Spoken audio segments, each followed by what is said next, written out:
Each month in October I celebrate Ravenloft month here on the channel, and it's honestly one of my favorite things to do on here. Unfortunately, I spent almost all of September and October being sick and coughing.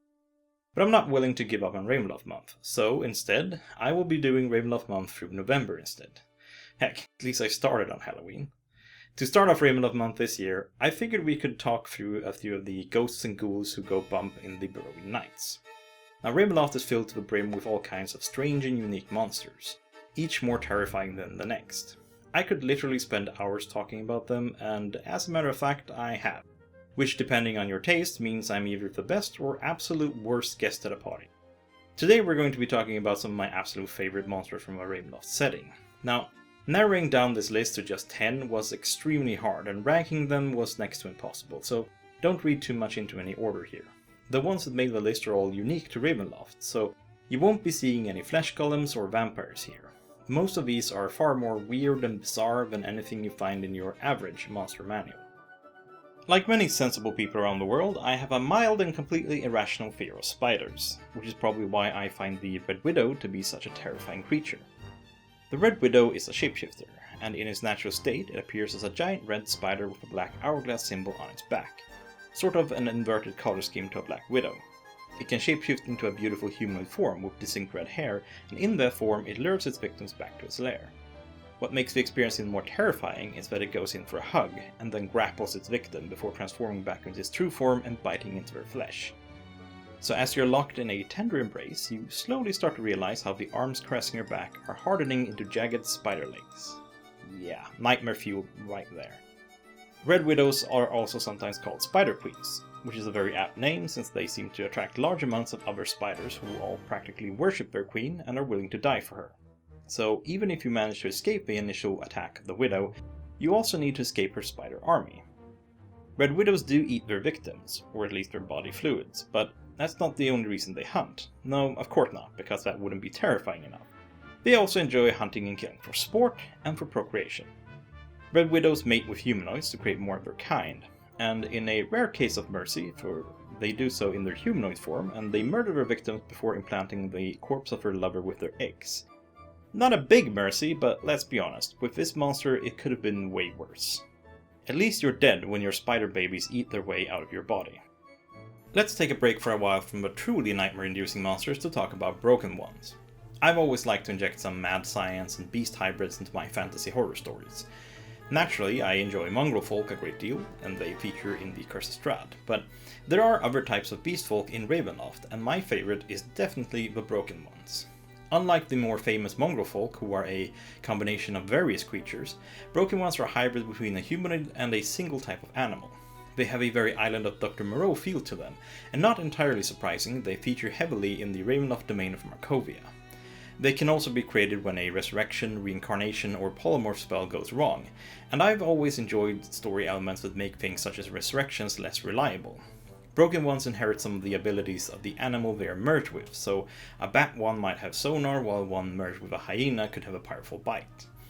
They also possess remarkable healing abilities, and are blessed with natural regeneration, which is another thing that sets them apart from other beast folk. I've always found them to be interesting and tragic creatures to throw into my games. In general, skeletons are better than zombies in D&D, and not entirely surprising, some necromancers in Ravenloft seem to have come to the same conclusion. Phalorn was a wizard who came to that conclusion, and so he developed the habit of extracting the bones out of his corpses so he could make them into undead skeletons. Of course, Phalorn hated to waste so much dead flesh, and so he decided to find a way to use all those extra parts.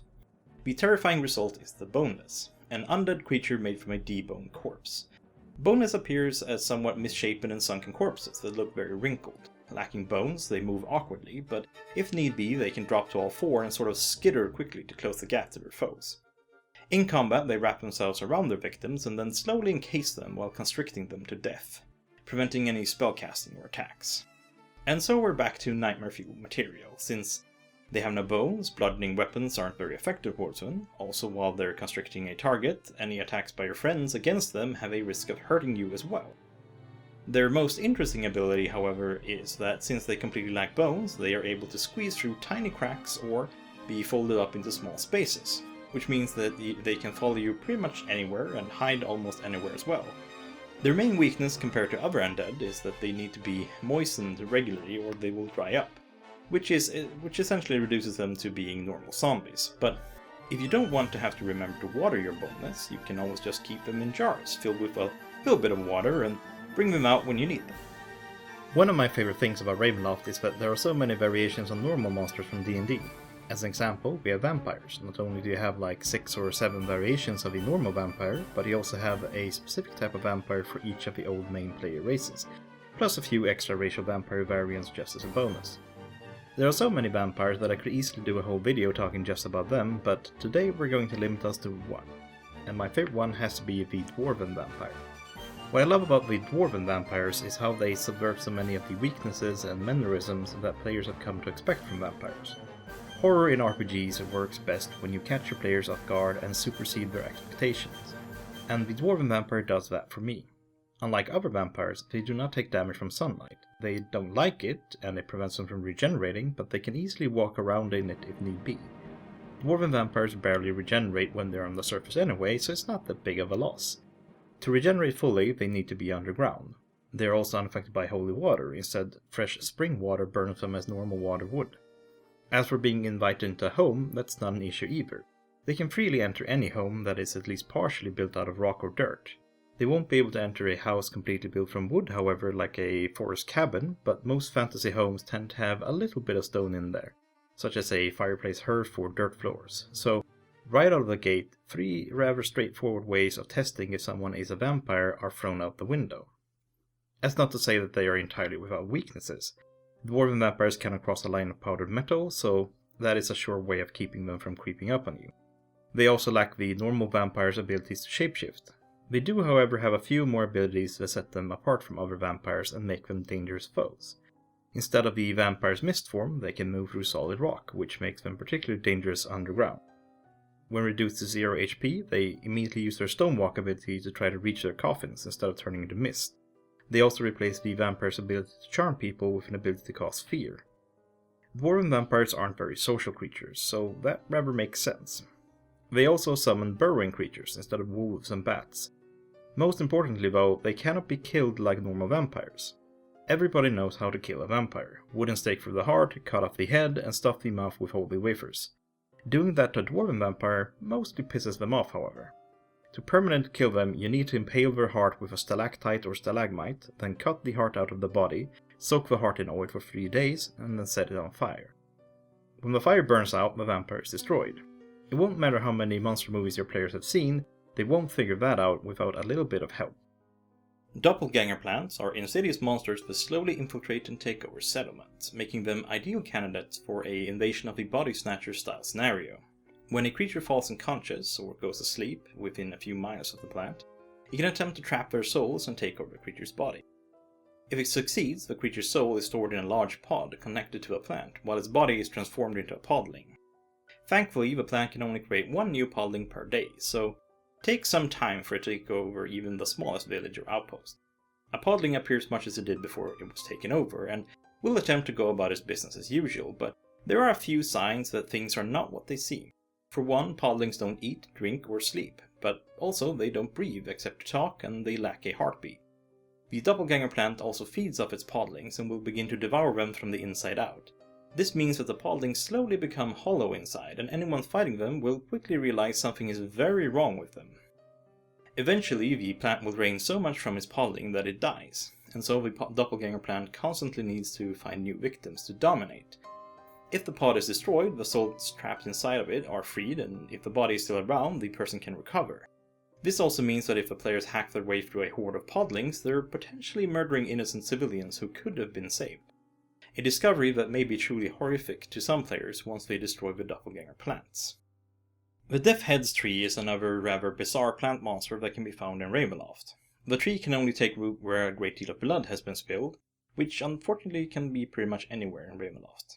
Once grown, it very much looks and behaves like any other willow, except for once every 2 years or so when it grows a rather disturbing crop of fruits. These fruits take on the appearance of humanoid heads who hang from the ends of its branches.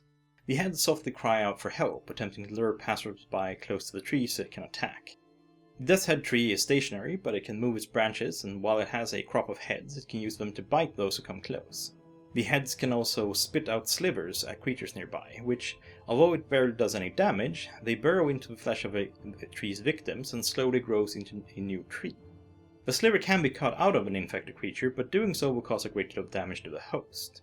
Even more disturbingly, once the fruit ripens, the heads swell with noxious gases and break off from the tree, becoming floating undead creatures that seek out and attack humanoid creatures with their spit attacks.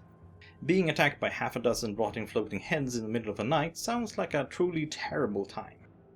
Carrion Stalkers are small, crab-like creatures with long, jellyfish-like tentacles that nest within corpses. When a creature comes within 15 feet of a corpse they're hiding within, they can whip out up to 8 of those tentacles to grapple their victims.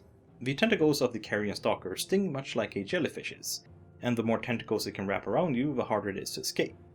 They then pull you in nice and close to their corpse home, but the worst is yet to come, as when you're face to face with the monster, instead of attacking you itself, it unleashes a burst of larvae towards you that then proceed to burrow into your flesh and devour you alive.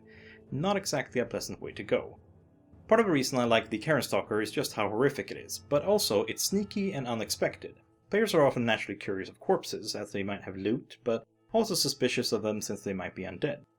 Things such as a paladin's divine sense do not detect a Carrion Stalker, however, which might lull the players into a false sense of security. Some of my favorite monsters are ones whose very presence inspires adventures, and for me the Fiend is definitely one such monster.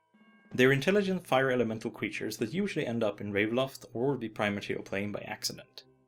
Once here, they need to live within fires to survive. Thankfully for them, any fire they inhabit becomes nearly impossible to extinguish, and can use almost anything as fuel, including rock. The Fiend, however, is an insidious and clever creature, so it does not go on a rampage. Instead it settles in to watch and learn. Although they can survive off nearly anything, Fiends prefer the taste of living flesh.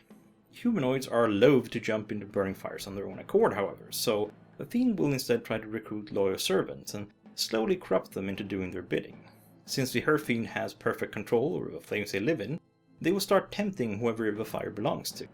If it lives in a cooking fire, it might offer to never burn the cook or the children, or to cook all the food to perfection. A fiend living inside a smith's forge could offer to aid the smith to forge perfect blades.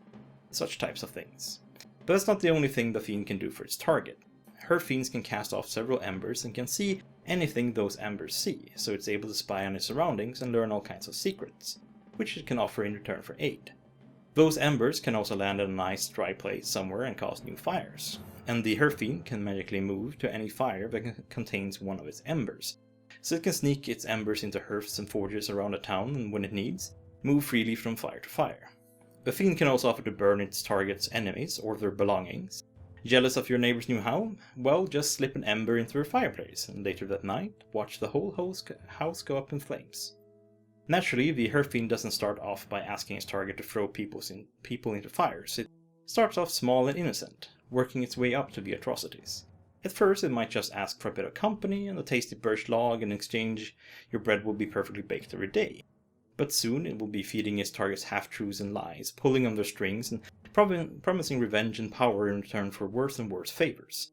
It won't take long before the unfortunate target is tossing stray cats into the fire and burning down their rival businesses, and at that point, the fiend has more than enough hold on his target to force them to do whatever it wants.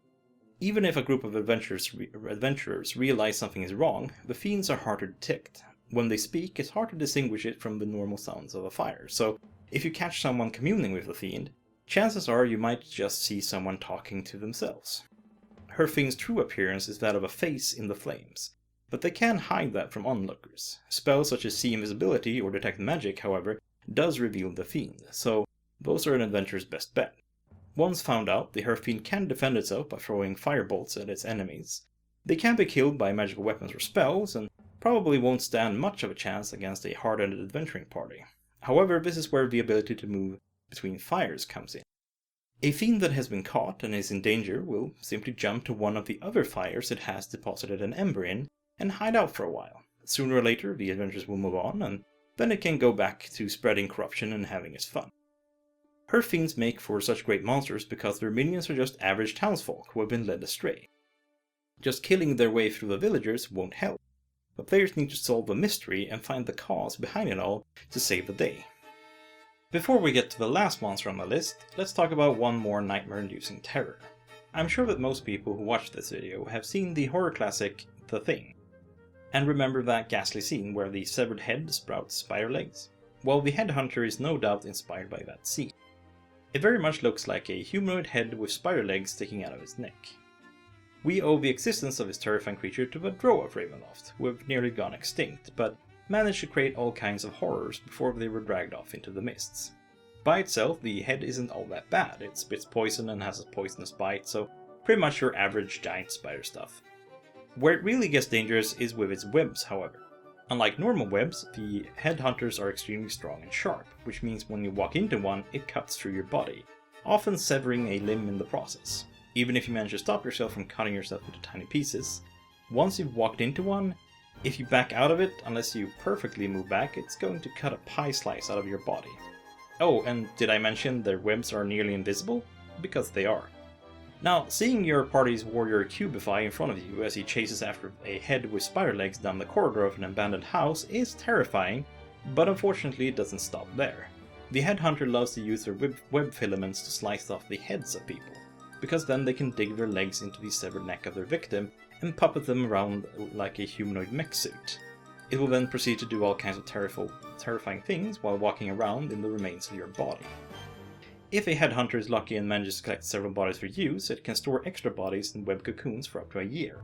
The Headhunter doesn't just steal bodies so they can walk around town and infiltrate humanoid society though.